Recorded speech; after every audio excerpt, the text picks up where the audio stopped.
Desmond Hall, where the view in the sunlight holds a promise of happiness to come. But when seen through a crystal ball, the future of the ancient mansion is overshadowed with death and sorrow. Yet on this morning, the master of Desmond Hall arises with feelings of jubilation, not knowing that his love for the beautiful Helena has already been threatened with dire predictions.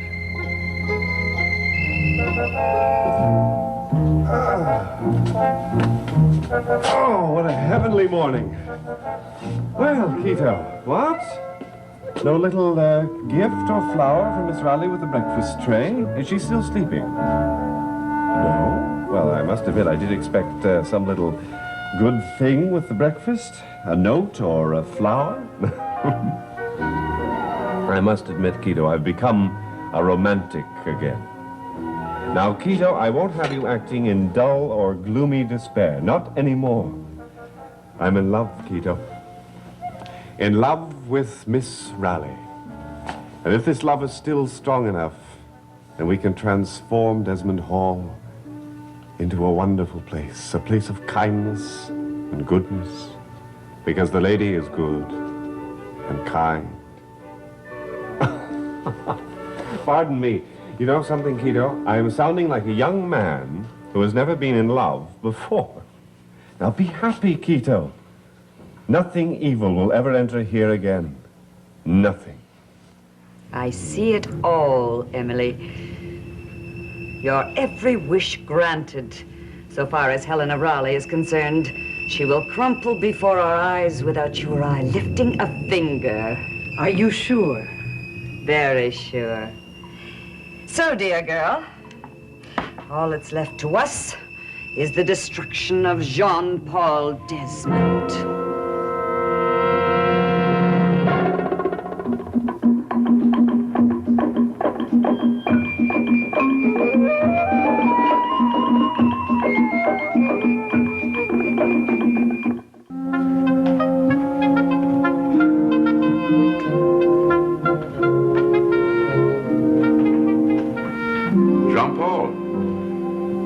See you up and about. It's been a very disconcerting morning. Oh, disconcerting? In what way? Come, these are serious matters. I find I can't be serious about anything this morning. To begin with, Miss Raleigh. Yes? She says you and she are to be married. Oh, does she? Is that what she says? I expected such an announcement to come from you. Is there any truth in it? Well, not having heard the news myself, but if that is what she says. Also, I found her this morning going through my books and financial records. Yes, well, I think that would be advisable. If she's going to be a Desmond, then she should be familiar with the financial situation. You're jesting. I'm not. Now, I haven't proposed as yet to Miss Raleigh, but if I do, and when I do, I expect her answer to be yes. And you expect me to rejoice? You? No, I've never seen you rejoice at anything. However, I don't think you should change your ways, Laszlo, in order to make do for one engagement. I will not be made fun of. I'm sorry, I didn't mean to make fun of you. It's just that I can't understand why the rest of this house isn't as happy as I am. But never mind, Laszlo. It shall be. We all shall be. Where are you going? Well, for a walk. A beautiful morning walk. Just a moment. I haven't told you the rest about Miss Raleigh. I'll tell him, Mr. Thaxton. Jean-Paul and I have no secrets. Good morning, darling. Well, tell me, Laszlo is very anxious that I know. Well, Laszlo shows signs of becoming a very considerate gentleman. I thank you, Miss Raleigh, for such faith in my future. Well, not only your future. Why, this very morning, this gentleman saved me from a fate worse than death. You see, Mrs. Hatter was telling my fortune. Your fortune? Oh, yes, it was all very silly, and I shouldn't have allowed her to do it. Was Irene Hatter here? No. I was at her cottage. At her cottage? Why? Well, I wanted to see Emily, to make sure she was well. And how did you find her? Strange. Very strange. But Mrs. Hatter believes it will pass. I'm sure it will. Well, what's all the concern about? Why did you tell me that you were worried? Not worried, cousin. Careful. I don't think Miss Raleigh ought to go and see Irene. And why not? Well, you were very upset when I brought you home. Well, needlessly, I think. Helena has a perfect right to visit whomever she chooses. Now, if she wants to choose to be concerned about Emily, that's not surprising. We're all concerned. Oh, I don't think there's any cause for concern. Mrs. Hatter will take care of it, and I think the least meddling in it is the best. That's my advice. Leave Emily Blair alone until she asks to see you. Let Mrs. Hatter do her work alone.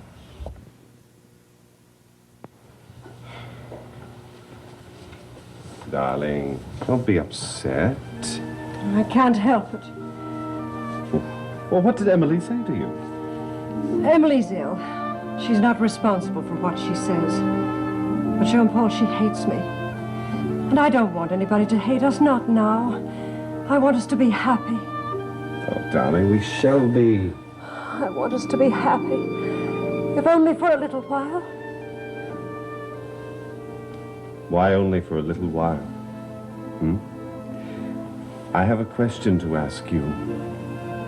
And I don't see any reason why we should deny something that we both know we want. I love you, Helena. And I think you love me. I do. Oh, I do. Then marry me. Will you marry me? I don't know. Jean-Paul, I don't know. The morning offering, my dear, consists of prayer and petitions. Of course, all this will have much more potent power when the coven gathers. And your petitions will be more acceptable once you've joined the Circle of Fire. But we're lacking 2 members in the coven now that Agatha Pruitt's dear parents have gone away in sadness. So, we do as best we can. The incantation, my dear.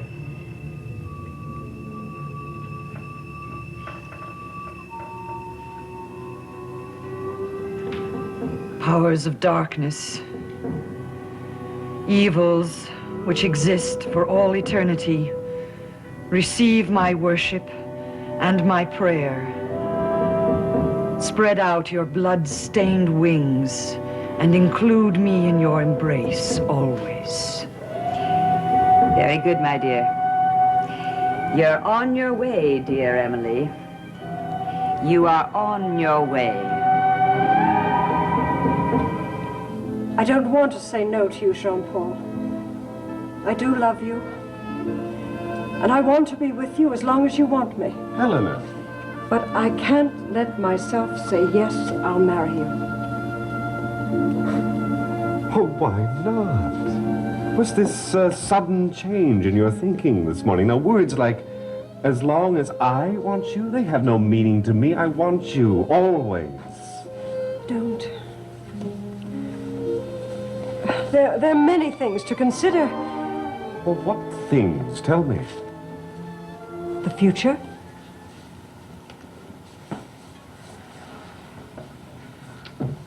You're afraid? Yes, a little. Why? You had so much hope. Last night you were confident that nothing would stand in our way. Now, what happened? Was it Irene? Yes. Well, what did she say to you?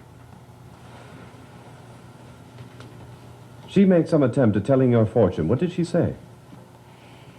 She saw death and unhappiness and sadness at Desmond Hall, and no future for us at all. And you believed that, a foolish, gossiping woman. Now, why would she want to frighten you, and why did you let her? Jean-Paul, we can't skip happily ahead like children. Well, there are many things we have to consider. Many things. Helena, please, now listen to me. No, I want to be alone for a while. Now, you're not going to sweep me off my feet. And don't think you can. I've become a very serious lady. I'm glad. Because I appreciate a serious lady.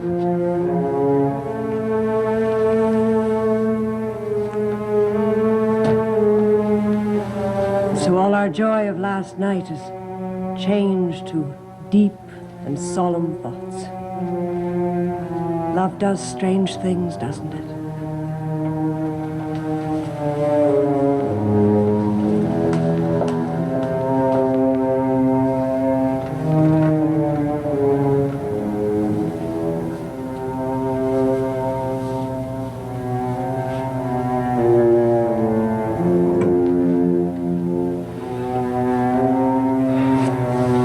Deep and solemn thoughts.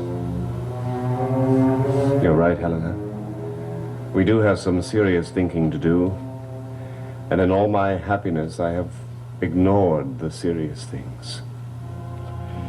I am a man who is cursed that whenever the mark of death appears on his hand, such a man cannot go lightly to the altar of God as a bridegroom when he is already vowed to Satan.